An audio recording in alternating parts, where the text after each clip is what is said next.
கிறிஸ்து இயேசுவில் அன்பிற்கினிய சகோதரர்களே, சகோதரிகளே, இன்று நாம் இயேசுவின் திரு இருதய நாளை கொண்டாடுகின்றோம்.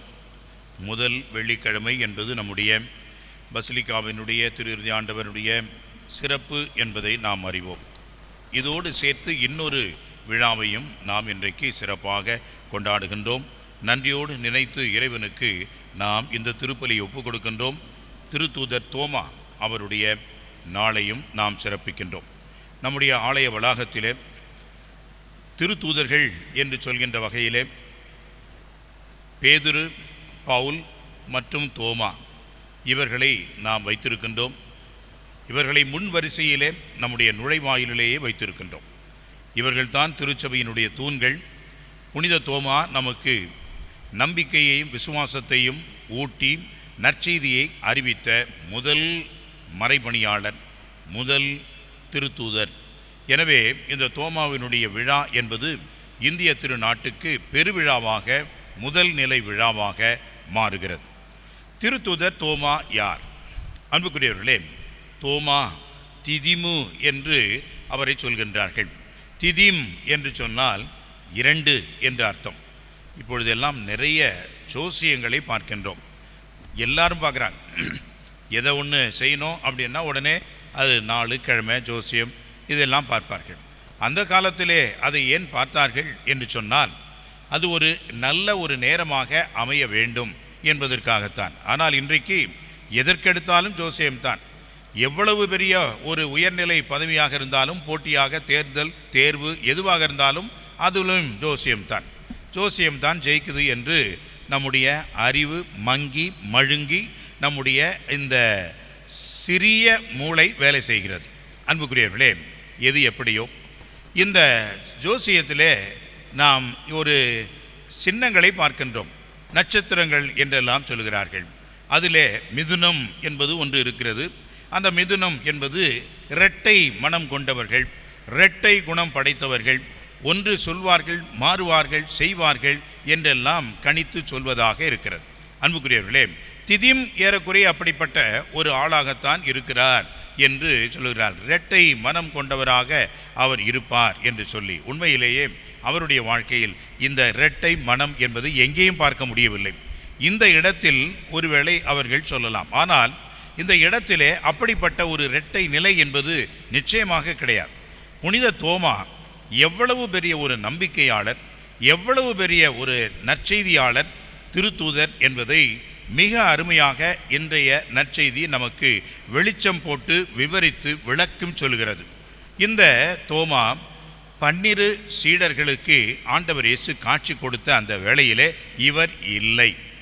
இவர் எங்கே போயிருந்தார் என்று சொன்னால், ஒருவேளை இவர் வெளியிலே போயிருந்திருக்கலாம், அல்லது அவர்களோடு இல்லாமல் இருந்திருக்கலாம். எனவே வந்தவுடன் எல்லோரும் சொல்கிறார்கள், நாங்கள் உயிர்த்த ஆண்டவரை கண்டோம் என்று.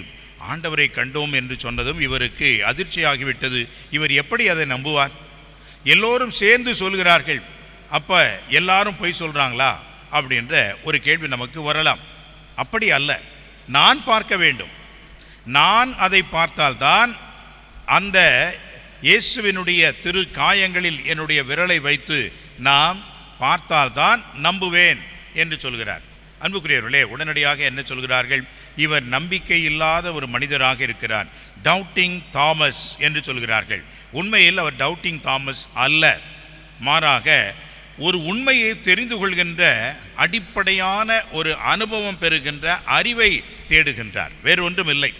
அன்புக்குரியவர்களே, ஃபிலாசபி என்று ஒரு பாடம் இருக்கிறது.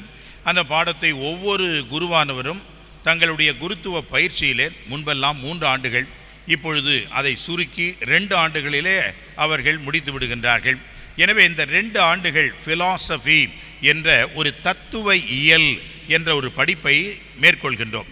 இந்த படிப்பிலே என்ன இருக்கிறது என்று சொன்னால், Indian philosophy, western philosophy, eastern philosophy என்றெல்லாம் பலவிதமான தத்துவ இயலை படிக்கின்றோம். ஃபிலாசபி, தத்துவ இயல் என்று சொன்னாலே அடிப்படையிலே ஒன்றுதான், வை ஆஃப் திங்ஸ் என்று சொல்வார்கள். எந்த ஒரு நிகழ்வு, பொருள், ஆள் என்று சொன்னாலும் உடனடியாக ஒரு கேள்வி வர வேண்டும், வை.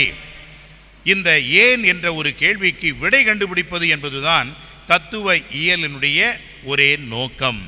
மேலிருந்து ஒரு பொருள் கீழே விழுகிறது, ஏன் விழுகிறது, எப்படி விழுகிறது, எதற்காக விழுகிறது என்று நாம் அந்த காரண காரியத்தை கண்டுபிடிப்பது என்பதுதான் அறிவினுடைய அர்த்தம். அதற்காகத்தான் ஆண்டவர் இந்த அறிவையும் மூளையும் நமக்கு கொடுத்திருக்கின்றார், அளித்திருக்கின்றார்.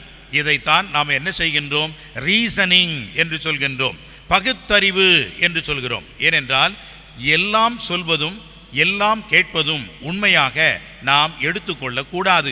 மெய்ப்பொருள் காண வேண்டும். எப்பொருள் யார் யார் வாய் கேட்பினும் மெய்ப்பொருள் காண்பது என்பதுதான் அன்புக்குரியவர்களே இந்த அறிவிற்கான வேலை. இந்த அறிவிற்கான வேலையை உண்மையை கண்டறிய வேண்டும். இந்த உண்மையை கண்டறிந்த பிறகு அந்த உண்மையின்படி வாழ வேண்டும். சீக்கிங் த ட்ரூத் என்பதுதான் இந்த அறிவிற்குரிய ஒரே ஒரு நோக்கம். ஆனால் இன்றைக்கு இந்த மூளையை பயன்படுத்தி அறிவில்லாத மனிதர்கள் என்னென்னெல்லாம் செய்கிறார்கள். திருடுகிறார்கள், கொள்ளையடிக்கிறார்கள், ஏமாற்றுகிறார்கள். பல்வேறு காரியங்களிலே அவர்கள் நம்பிக்கை இல்லாமல், நேர்மை இல்லாமல் நடந்து கொள்கிறார்கள். பெருமை அடிக்கிறார்கள், பெரிசாக நடித்துக் கொள்கிறார்கள். நாங்கள் தான் எல்லாம் என்று எண்ணிக்கையின் அடிப்படையிலேயும் ஆள் பலத்தை கொண்டும் இன்றைக்கு ஏமாற்றி கொண்டிருக்கிறார்கள். இந்த அறிவு கடவுள் இதற்காக படைத்தார், உண்மைக்காக படைத்தார். உண்மையை அறிந்து கொள்ள வேண்டும் என்பதற்காக படைத்தார். எனவே இந்த அறிவு, இந்த மூளை என்பது எந்த ஒரு பொருளையும் அதை அணுகுகின்ற பொழுது ஏன் என்று கேட்க வேண்டும். அதைத்தான் தோமா இன்றைக்கு சொல்கிறார். இந்த ஏன் என்ற ஒரு கேள்வி நான் பார்க்க வேண்டும், நான் தொட வேண்டும், நான் அதை அனுபவிக்க வேண்டும், அப்பொழுதுதான் நான் நம்புவேன் என்று சொல்கின்றார். அன்புக்குரியவர்களே, இது ஒரு பாகம். ஆண்டவர் இயேசுவே இப்பொழுது தோன்றுகின்றார், தனது கரத்தையும் கால்களையும் காட்டுகின்றார். இதோ என்னுடைய காயங்கள், உன் விரலை இட்டு பார் என்று சொல்கிறார். இப்பொழுது தோமா என்ன செய்கின்றார்?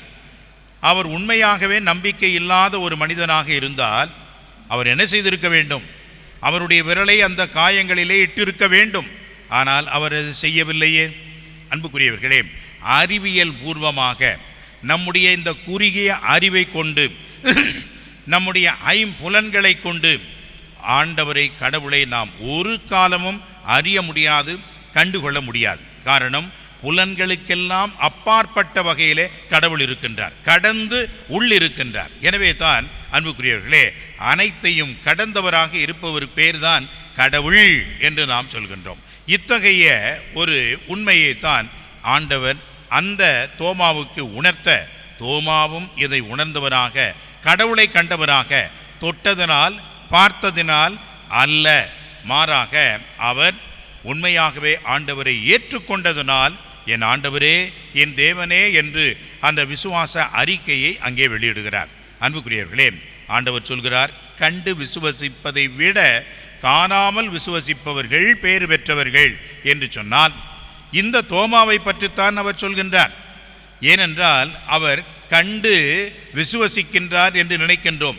ஆனால் கண் கூடாக பார்க்கின்ற இந்த நபரிலே காணாத கடவுள் மறைந்திருக்கிறார் என்பதையும் அவர் ஏற்றுக்கொள்கிறார். எனவே தான் அன்புக்குரியவர்களே, ஒவ்வொரு முறையும் நற்கருணையை நாம் நெருங்கி வருகின்ற பொழுது, இது கிறிஸ்துவின் திருவுடல் என்று சொல்லப்படுகின்ற பொழுது, இந்த உயிர்த்த ஆண்டவர் அங்கே நிற்கின்றார்.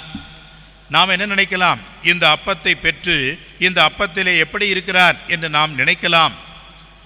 ஆனால் உயிர்த்த ஆண்டவர் அங்கே மறைந்திருக்கின்றார். உயிர்த்த ஆண்டவர் அங்கே உண்மையிலே இருக்கின்றார். எனவே அந்த அப்பத்தை பார்த்து நான் சொல்லவில்லை, உயிர்த்த ஆண்டவரை பார்த்து நான் ஆமேன் என்று சொல்கிறோம். அன்றைக்கு அந்த தோமா சொன்ன விசுவாச அறிக்கையை இன்றைக்கும் நான் சொல்கிறேன். அன்றைக்கு அந்த தோமா கண்டுகொண்ட உயிர்த்த ஆண்டவர் இன்றைக்கு என் உள்ளத்திலே வருகிறார், நற்கருணை வழியிலே வருகிறார். எனவே அன்புக்குரியவர்களே, இந்த தோமாவினுடைய உயிர்த்த ஆண்டவர் சந்திப்பு நிகழ்ச்சி என்பது மிக முக்கியமான ஒன்றாக, நம்முடைய விசுவாசத்திற்கு வளமை கொடுப்பதற்காக இந்த நிகழ்ச்சியை நாம் அடிக்கடி வாசிக்க வேண்டும். காரணம், கடவுள் என்று சொல்லக்கூடியவர், உயிர்த்த ஆண்டவராக இருக்கக்கூடியவர் நம் கண்களுக்கு புலப்படுகின்ற விதமாக இல்லை, காணாத ஒன்றாக இருக்கின்றார். அவர்தான் கடவுள், கடந்து உள்ளிருக்கின்றவர் என்பதை உணர்ந்து ஒவ்வொரு நாளும் தோமாவினுடைய அதே விசுவாச அறிக்கையை நற்கருணை வாங்குகின்ற வருகின்ற வேளைகளெல்லாம் ஆமேன் என்று சொல்கின்ற பொழுதெல்லாம் என் ஆண்டவரே, என் தேவனே என்று ஒரு உயர் வழிபாட்டையும் விசுவாச உண்மை அறிக்கையையும் நாம் செய்வோம் என்று சொன்னால் இந்த விசுவாசத்தில் வளர்ந்தவர்களாக நாம் இருப்போம். புனித தோமா, திருத்தூதர் தோமா நமக்கு மிகப்பெரிய ஒரு எடுத்துக்காட்டாக இருக்கின்றார். நம்முடைய மெரினா கடற்கரை ஓரத்தில் இருக்கக்கூடிய அந்த சாந்தோம் என்று சொல்லக்கூடிய அந்த இடத்திற்கு இன்றைக்கும் அவருடைய பெயரில்தான் அது விளங்குகின்றது. சாந்தோம், தோமா என்று இன்றைக்கும் சொல்லப்படுகிறது. அன்புக்குரியவர்களே, இது வரலாறு, நம்முடைய விசுவாசத்தினுடைய அடிப்படை என்பதை உணர்ந்து புனித தோமா நம்மை ஆசீர்வதிக்கவும் நம்முடைய விசுவாசத்தை இன்னும் வளப்படுத்தி நாம் வாழவும் அருள் தர அவருடைய பரிந்துரையும் தொடர்ந்து மன்றாடுவோம். இந்த திருப்பலியிலே தொடர்ந்து பங்கெடுப்போம். ஆமென்.